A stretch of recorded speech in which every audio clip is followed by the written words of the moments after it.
pretty sure it's black oak. Yeah, yeah.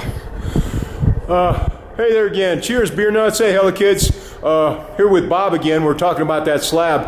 I thought it was 300 years old. Bob assures me it's at least 400. Let's hear Bob talk a little about it. So Bob, this you scratched the surface literally on that. Yeah, it looks like black oak.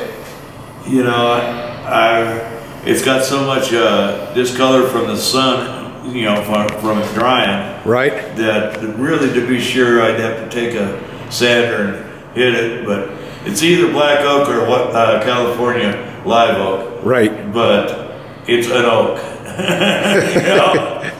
And as you say, you think it's at least the black oak's going to be brown. Right. And the live oak's going to be white. If it's black oak, it's probably around 400 years old. Wow. And if it's a live oak, it's probably around 500 or 600 years old. Holy goodness, brother. Yeah. And what makes you say that? Is that... Because live oak takes a lot longer to grow than California black oak. And so, I see, I got you. And so that's the reason for that 200-year difference there. Difference in just the time it would take to grow this big size of a trunk.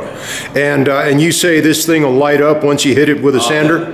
Yeah, we'll sand it down and pour it with 50-50 resin, and that sucker's just going to bring every grain out in the center. There's going to be look like a fire almost in there. Oh, that's beautiful. And you this has got bark in here. That's bark from where the tree grew together at one time. Right.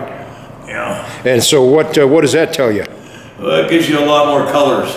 Oh. Colors and grain looks, different waves of grain in it. Beautiful. You know, every place where, like that their center over there, there's going to be more colors and grain in it. Right in there. Than the edge part. Gotcha. And you mentioned that a couple of those spots may be a little soft and have to get dug out, and So you got a little dry rot there and everything. That ain't going to hurt a thing.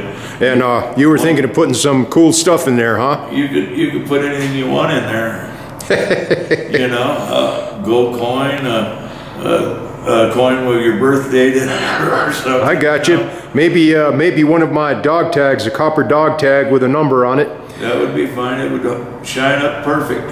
Very cool. But if any of the other dry rot, what you do leave, once you pour it with a resin, it's going to sink down in it and harden it up for just as hard as the wood is. Oh, that's beautiful. So it's going to be a character of its own, a little different color.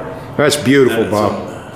I can tell you love your work, and I could see by the look in your eyes and your face when you saw this slab that you were quite surprised. Yeah, I'd love to have it in my shop, but I don't have room for it. Well, I mean, I couldn't fit this in my shop. I got you. Well, I'll tell you what. You and me are going to talk about maybe getting down to sanding this sucker and making it look beautiful, all right? All right. Hey, thanks for your time, Bob. No problem.